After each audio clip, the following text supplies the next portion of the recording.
Hi, I'm Jay Edidin. And I'm Miles Stokes. And we're the hosts of Jay and Miles Explain the X-Men, a weekly podcast all about the ins, the outs, and the retcons of comics' greatest superhero soap opera. We're also the hosts of Jay and Miles Review the X-Men, which you're watching right now, where we talk about the X-books that come out each week. This week, we're looking at the books of March 8th, 2017. And we are back from Emerald City Comic-Con, and we saw some of you and met some of you, and it was really great. So if you were able to make it out, thank you very much. And if not, hopefully we'll see you at a show before too very long.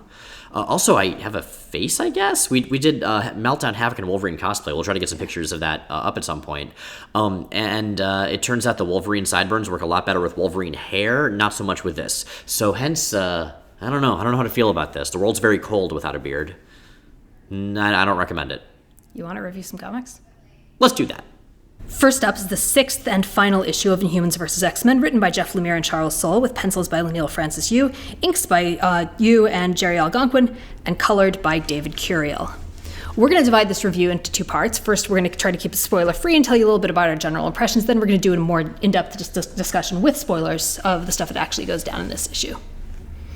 So we've got Yu back on it. I think it's pretty. I like a lot of the visuals. I have mixed feelings about the story, although I think there are some very, very good character beats, and I am having a lot of trouble going back to overall impressions because I am so actively furious at a specific character design at the very end. I know the exact one you're talking about, and that's legit. Why would you do that? I don't know. But why would you ever, first of all, at this point, why would you ever let anyone other than Chris Anka design costumes for Emma Frost? Like, why?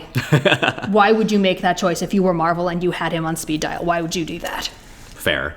But as far as the story, so yeah, this is the final issue of Inhumans vs. X-Men. This wraps up the whole story before moving on to Resurrection.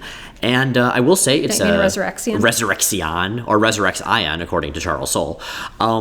And I will say it does wrap up the story nicely. I think all the dangling plot threads are pretty much taken care of here, so we're ready to move on to the next phase of things. As far as how it does that, well, like you alluded to, not so sure about how that whole thing went down. It's a bit facile. Yeah. What do you think? What do you think about the art about Leinil Francis Yu coming back and taking over from Garone? I mean, I think Yu was solid. By the time he'd left the series, I'd really, really liked Garone. He's got a fluidity and a dynamism that Yu doesn't have. I think Yu is a much, much stronger draftsman, but in terms of mood and expression, Garone's got a lot going for him.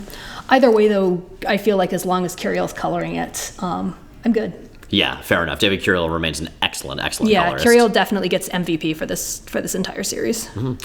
Is there much more we can say without going into spoilers? Havoc's beard's good. Havoc's beard is good, and I am really happy to see Havoc back for the first time basically since Axis. Like, he had a brief appearance in Uncanny X-Men 600, and that was it. Havoc's written very well here, and I totally bought the way he interacted with the story. Yeah. So, you want to go with spoilers? Let's do it. So, spoilers. If you do not want to have the whole ending of Inhumans vs. X-Men spoiled, click to the next timestamp. We're going to have that in the copy attached to the video. Meanwhile, let's spoil some shit.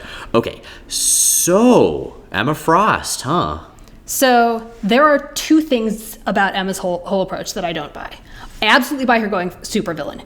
Emma is not someone who has ever coped with loss well. I'm thinking of the way the Hellions were killed back in the 90s. Yeah, in general. I will totally buy that. Here are the things I do not buy. I do not buy her insisting it was what Scott would have wanted. Well, especially once she summons freaking Sentinels to take out the Inhumans. Yeah, she knows better than that. Yeah, Scott was never she knows vindictive. better than that, and she is in her own way more honorable than that. Mm-hmm. And her outfit, her supervillain outfit, is it's so bad. It's so bad. I feel like we are being punked. Okay, well, let's go through the elements. So she's got this sort of cross between a Magneto helmet and a Cyclops but it's like a cropped Exomizer. Magneto helmet. Well, I mean, I kind of buy that she's going for the whole... It's like a Bob helmet. A Bob. I kind of buy that she's going for the whole mutant revolutionary thing that both Magneto and recent Cyclops have done. I don't buy that she's doing it in a really shitty black strappy body stocking, and a lot of gratuitous spikes that kind of look like a Hot Topic and a Fredericks of Hollywood had some sort of weird horrifying baby that was buried in this is the undead abomination that came out after several centuries and just sort of made its way onto the page and glommed onto her like some horrifying, hideous 90s symbiote of character design. I was going to say, do you think it's the Venom symbiote? No, it's like the spirit of the 90s has possessed her. That's the worst thing to be possessed by. It's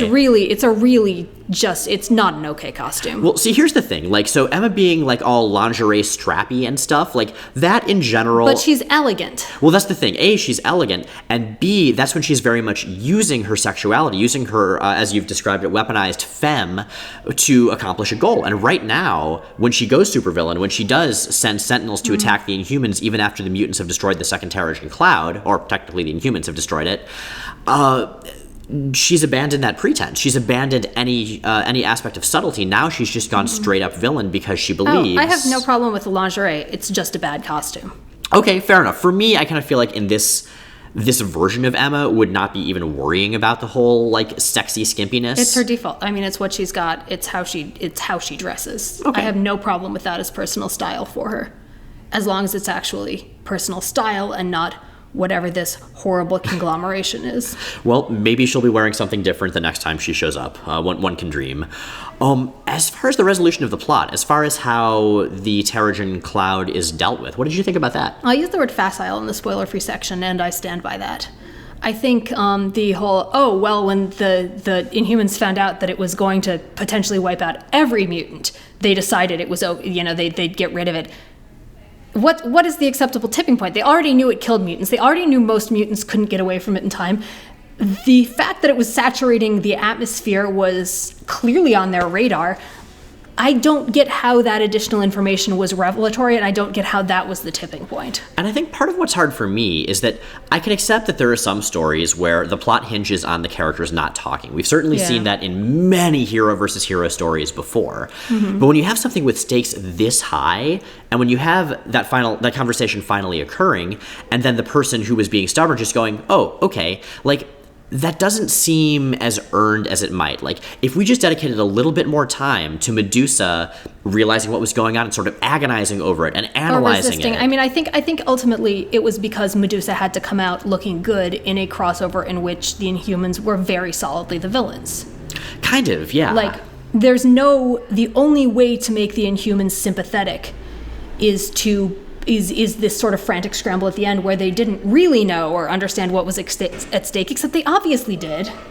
I mean, the thing with the cloud saturating the atmosphere, that was ambiguous. Who knew about that at what time? Yeah, but they knew it was killing any mutant it came in contact with. They were trying to evacuate mutants and understanding, well, they couldn't always. And they were treating that as acceptable losses. Like, at what point, I guess the tipping point is I guess this is the tipping point, but it reads oddly, and I think it's a point where there was just no good save from the premise of the event itself. One thing I did really like that I want to make sure we touch on is the handling of Magneto toward the end. I thought that was fascinating. At one point, Emma possesses Magneto to get him to do, magnetic stuff, and she has him very specifically say, Emma was right. When he wakes up, of course, he's furious, but that right there, her attempting to prove to herself and to the world that, in fact, Scott would have been on her side by using Magneto, Scott's effectively lieutenant at this point, that showed that did go a little ways towards selling what Emma decided to do. I still don't buy it in general. Again, I don't buy that whole aspect of what she does. Mm-hmm. The whole trying to rationalize it as the morally correct consequence. I would absolutely buy every single action she takes as a revenge thing. If she just recognized it as such. If she was just like, screw this, I'm ready for the world to burn. Mm-hmm. I would absolutely have bought that. This rings hollow. Yeah, and it's unfortunate. I mean, I certainly wouldn't say that it ruins the series by any means. I think overall this has been a pretty successful series, and it certainly is successful at setting up the next stage of both the Inhumans and X-Men lines. Yeah. But it's one of those things where, because it was so close to really working, the parts that don't are that much more frustrating. If it had just been a train wreck from start to finish, like, I don't know, Civil War II or something like that, then who cares, whatever.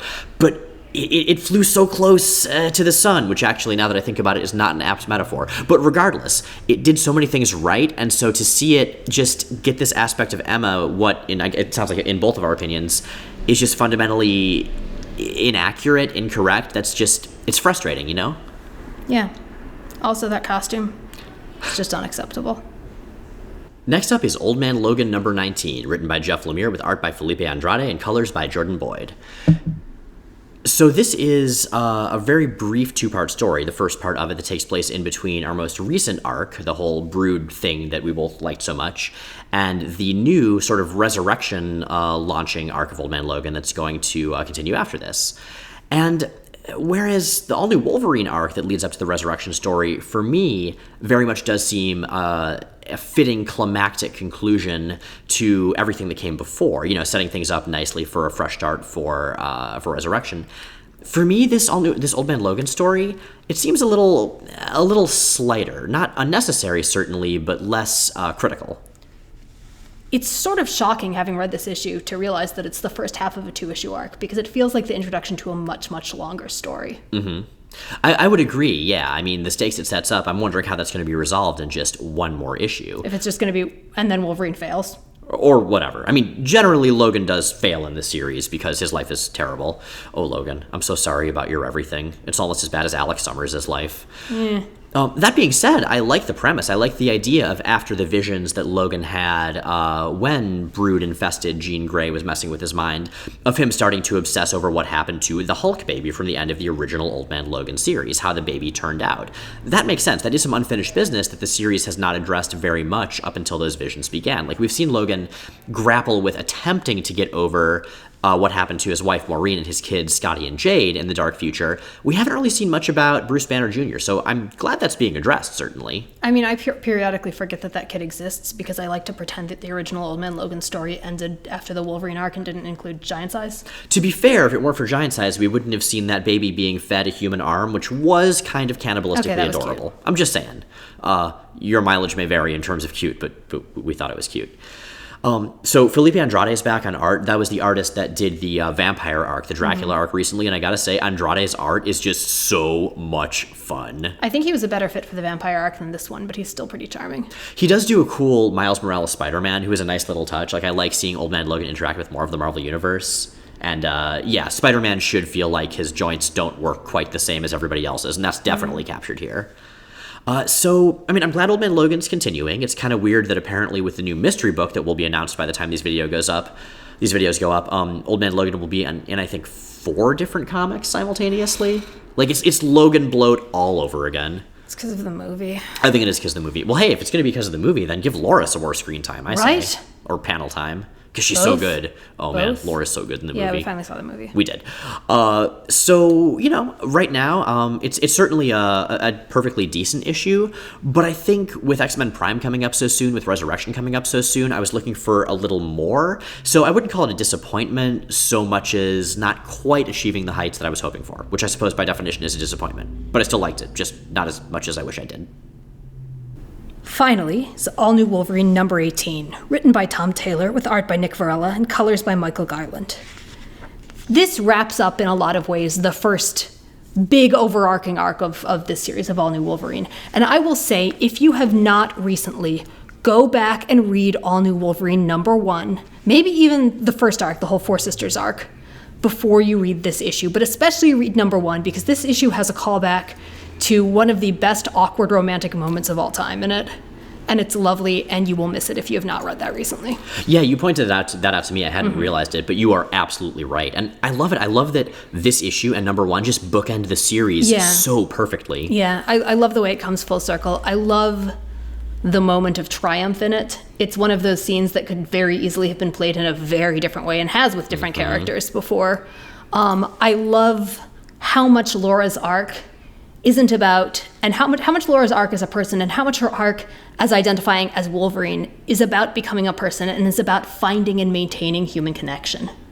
Absolutely. And for me, that was one of the strongest elements of this issue, because I will say this issue, it wasn't quite the whiz-bang climax that we're sometimes accustomed to with stories like this. I don't think it would have fit. I don't think whiz-bang climax would have fit here, because that's not what it's about. That's not where the powerful moments have come from, and that's not where Laura's character development has come from. Right. It's almost like this is climax and denouement simultaneously, and so much of it is exactly what you said in terms of Laura's human connections. Yeah, fighting and winning fights aren't developments for her. She was pretty much born doing that. She was created to do that. It's breaking away from that, and it's extending, and finding and establishing personhood outside of that makes this series compelling. Speaking of compelling, let's talk about Nick Varela. Yeah, who knew? I know we were a little critical of her work when she first started on this book. Man, the quality curve on the issues she's drawn has just been so steep. The first one was iffy, and I had a lot of trouble with faces. It felt kind of wooden. The second one was much stronger. This one is superlative. Nick Varela, I really feel like she's a rising star. I would love to see her doing more X-Men stuff or just more comics in general, but specifically more X-Men stuff because that's what we read all the time, and I'm selfish. I mean, I'd like to see her drawing more of this set of characters specifically. I want her Gabby and her Jonathan forever. Her Gabby is amazing. And also her Roughhouse. Yeah, Roughhouse, one of my favorite old not quite Asgardian Wolverine villains. Asgardian-ish. Asgardian-ish, exactly. But yeah, this is a good issue. It's dark. It actually, it does a really good job of pulling together all of the elements that have made this series good. When we've talked about All-New Wolverine, one of the things we've talked about the most is how tonally varied it is. How it goes from one of the darkest to one of the brightest and funniest books of Marvel's entire line, seamlessly and very organically. Back and forth. All of those are in this issue. This bridges those and brings them together in full circle really, really beautifully, I think. It does. And, man, the ensembles also, I kind of want to talk a little bit about that because, as you know, Kimura, the bad guy, and Laura, the good guy, each have their own ensembles, their own posses. Yeah. It is such a... I don't often root for characters in a comic actively because I'm like, whatever, the plot will happen. But with this, I was like, Gambit and Angel and Gabby and Tiger and Laura. I just wanted them to win and wanted everything to be okay and wanted them to triumph and be happy. This book just pulled me in. We were rooting for Tiger, which was weird. She's great in this. She's a fun character. Man, the character who has surprised me most consistently between this book, between All-New Wolverine and All-New X-Men, I have grown to really, really like sidekick boyfriend Angel. Yeah. That's the version of Angel apparently that I dig, is the one who is Laura's is the one who's being John Doggett during the Doggett Scully seasons. That is actually a perfect parallel that very few makes a people lot of sense because he's my favorite X-Files protagonist, and specifically in context of those seasons, because he knows he's the sidekick. He knows he's the supporting character in it. And he's down with that because this is Warren Worthington. He is not a dude who likes to make decisions or difficult calls, and he likes catching people. Yes, and he certainly does a lot of that. And he's generally a good person, but this is him learning to recognize other people's autonomy in ways I think the adult one never really did because he got turned evil and everything went a little bit haywire. And it's neat, and I like them. And again, that full circle moment, and I think this is something that's enriched by having read a lot of the stuff that focused on them in All-New X-Men as well, is really solid. Yeah, God, what a freaking conclusion. And also, it doesn't just conclude... What a comic. I never expected a book with Wolverine in the title to end up being... I'm going to go ahead and say this is one of my favorite X-Men books of all time, straight up. It's the best of the current X line, hands down. Easily, yeah. And knowing that Tom Taylor's going to continue with Laura, even though the book's going to be taking a slightly different direction going forward, I just kind of want Tom Taylor and Laura Kinney to be hanging out and making cool stuff, indefinitely. I am a little bit concerned about her going gray in terms of the colors because her stepping into the blue and gold, her taking that up to begin with, adopting it, and the emphasis on what it means to her is something that this issue drives home so beautifully that losing it after this seems like a shame. But yeah, this is a writer who I, at this point, absolutely implicitly trust with this character. This is... we have seen, she is a character we've seen handled in some really iffy ways, who really came into her own, I think in her first ongoing series for the first time, in her first solo ongoing after a few miniseries, and who is now, she's so good. She is such a terrific character. Your phone wants something. Greetings, Miles. Well, there you have it. So those are our 3 issues for this week. Jay, what's our favorite? Hands down, it is All-New Wolverine number 18. It's a stellar conclusion to a stellar first large arc of what has been the absolute best series of the current X lineup going, and we're really excited to see continuing into Resurrection. What's our panel? Our panel is actually from Old Man Logan. Specifically, it's kind of innocuous, but I really just love the body language of Sleepy Creepy Liana with her sort of evil-looking, dark, candly, black and red background. It reminds me a lot of, I don't remember which character it was who went into Liana's bedroom before she had a chance to de-demonify it, but it's just something about the way that she looks so very human in this panel combined with the evil-looking stuff in the background. Plus, I'm just happy to, see her brought into as many books as possible. So sometimes you send us super cool stuff, and Then we forget to do the mailbag feature for a few months, and then we bring it back. So we've got some rad stuff we wanted to show today from some very, very cool listeners. Yeah. So first off, we got sent a cassette. That's still a thing. Those exist. From Eric of the band The Little Big Bangs, most notable because they covered the old 90s X-Men animated series with this sort of like down-tempo, grungy sounding version. Whoa. It's pretty sweet, and so thank you guys. That's really rad. Also, I haven't seen a cassette in so long, and it's super cool. We have a Proto Man cassette. It's the cover-ups on cassette. Since that one. It hasn't been that long. Anyway, we also got a whole package of drawings from Dave, who apparently sketches while he watches the show. There are a lot of them. I'm not going to have time to put them all up, but we each chose our favorites to share with you.